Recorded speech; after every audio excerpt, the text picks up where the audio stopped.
Mes chers amis, permettez-moi aujourd'hui d'aborder avec vous un sujet qui touche profondément le cœur de notre condition humaine contemporaine, la solitude. Paradoxe de notre époque, nous n'avons jamais été aussi connectés et pourtant si seuls. Dans un monde où les réseaux sociaux nous promettent une communauté permanente, où les écrans illuminent nos nuits et où le bruit constant des notifications remplit nos silences, une épidémie silencieuse se propage, celle de la solitude moderne. La solitude dont je vous parle n'est pas simplement l'état physique d'être seul, c'est ce sentiment troublant d'être incompris, invisible, même lorsque nous sommes entourés. C'est cette sensation d'isolement qui peut nous envahir au milieu d'une foule, lors d'un repas de famille ou même dans l'intimité d'une relation de couple. C'est cette impression douloureuse que personne ne voit véritablement qui nous sommes. Comprenez bien que la solitude n'est pas en soi une maladie, mais un signal, comme la douleur physique qui nous alerte qu'une partie de notre corps souffre. La solitude nous signale qu'un besoin humain fondamental n'est pas satisfait, celui de la connexion authentique. Notre espèce a survécu et prospéré grâce à sa capacité à former des communautés, à partager, à s'entraider. Nous sommes biologiquement programmés pour rechercher le lien avec nos semblables. Quand ce lien manque ou semble superficiel, notre être tout entier en ressent la privation. Dans notre monde moderne, nous confondons souvent connexion et communication. Nous échangeons des milliers de messages, nous partageons des instants de notre vie quotidienne, nous suivons les actualités des autres en temps réel. Mais combien de ces interactions touchent véritablement notre âme? Combien nous font sentir réellement compris? La quantité a remplacé la qualité et nous nous retrouvons paradoxalement plus isolés que jamais, malgré cette hyperconnexion apparente. Ne vous méprenez pas sur la nature de la solitude, elle n'est pas réservée aux personnes physiquement isolées. Elle frappe tout aussi durement celui qui, dans son couple, se sent incapable de partager ses peurs profondes, celle qui, dans son milieu professionnel, porte un masque social qui l'étouffe, ou ce jeune étudiant entouré de centaines de camarades, mais qui se sent comme un étranger parmi eux. La solitude se faufile dans les interstices de nos vies, là où l'authenticité fait défaut. Reconnaissez cette vérité fondamentale. Ce n'est pas tant la présence physique des autres qui dissipe notre solitude, mais la qualité de la connexion que nous établissons avec eux. Un seul regard qui nous voit vraiment vaut mieux que 1000 regards distraits. Une conversation profonde avec un ami cher nous nourrit davantage que des centaines d'échanges superficiels sur les réseaux sociaux. Le premier pas pour apprivoiser votre solitude est de l'accueillir sans jugement. Ne la considérez pas comme une faiblesse ou une anomalie, mais comme une expérience humaine universelle qui vous relie paradoxalement à des milliards d'autres âmes qui la traversent également. La solitude, une fois acceptée, peut devenir une alliée précieuse qui vous guide vers une compréhension plus profonde de vous-même. Apprenez à distinguer la solitude subie de la solitude choisie. La première nous est imposée par les circonstances et peut nous blesser profondément si elle se prolonge. La seconde est un espace sacré que nous créons délibérément pour nous retrouver, nous ressourcer, écouter notre voix intérieure que le tumulte du monde étouffe souvent. Cultiver cette solitude volontaire peut devenir un antidote puissant contre la solitude imposée. Comme le disaient les anciens sages, pour ne pas souffrir d'être seul, il faut apprendre à être bien avec soi-même. Dans notre quête effrénée de connexion, nous avons perdu l'art d'être présent. Observez ces tablés de restaurants où chacun est absorbé par son téléphone plutôt que par la personne en face de lui. Voyez ces familles réunies physiquement mais mentalement dispersées aux quatre vents. La présence véritable est devenue une denrée rare. Pourtant, c'est elle qui nourrit nos liens les plus profonds. Pratiquez donc l'art d'être pleinement là, d'écouter sans préparer votre réponse, de regarder vraiment l'autre sans penser à ce que vous ferez ensuite. Cette qualité de présence est le terreau fertile où s'épanouissent les relations authentiques.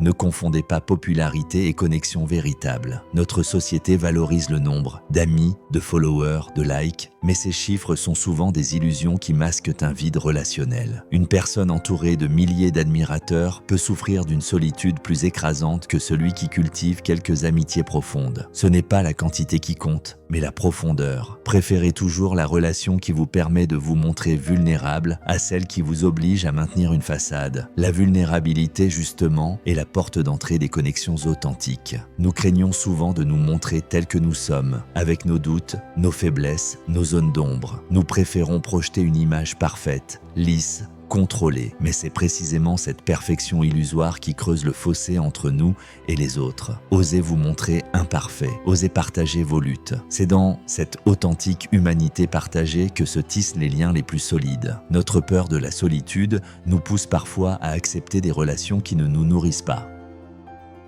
voire qui nous diminue. N'ayez pas peur du vide temporaire. Mieux vaut une solitude authentique qu'une relation toxique. Comme un jardinier qui taille certaines branches pour permettre à l'arbre de s'épanouir, sachez élaguer de votre vie les relations qui vous épuisent pour faire place à celles qui vous élèveront. Notre capacité d'écoute s'est considérablement atrophiée à l'ère numérique. Nous sommes constamment en mode réponse, rarement en mode réception. Pourtant, savoir écouter est peut-être le don le plus précieux que vous puissiez offrir à un autre être humain. Écoutez sans interrompre, sans juger, sans préparer votre réplique. Écoutez avec tout votre être. Cette écoute profonde peut transformer une simple rencontre en un moment de connexion véritable qui dissipe, ne serait-ce que temporairement, le sentiment de solitude de l'autre et le vôtre par la même occasion. Nous avons perdu l'art de la conversation authentique. Nos échanges sont souvent superficiels, précipités, orientés vers un but pratique. Réapprenez à converser sans agenda, sans regarder l'heure, sans chercher à impressionner. Laissez la conversation se déployer comme une rivière qui trouve naturellement son chemin. Posez des questions qui invitent à la profondeur. Partagez ce qui vous touche vraiment, au-delà des apparences et des conventions sociales. Notre rythme de vie effréné est un terreau fertile pour la solitude. Nous courons sans cesse d'une obligation à une autre, sans prendre le temps de cultiver nos relations. Les amitiés, comme les jardins, nécessitent une attention régulière. Accordez-leur le temps qu'elles méritent. Une promenade tranquille avec un ami, sans autre but que d'être ensemble, peut faire plus pour nourrir votre relation qu'un an d'échange de messages rapides. N'oubliez pas que la communauté est un antidote puissant à la solitude. Les humains ont toujours formé des tribus, des villages, des quartiers où chacun avait sa place et son rôle. Notre mode de vie moderne a fragmenté ces structures communautaires, nous laissant souvent isolés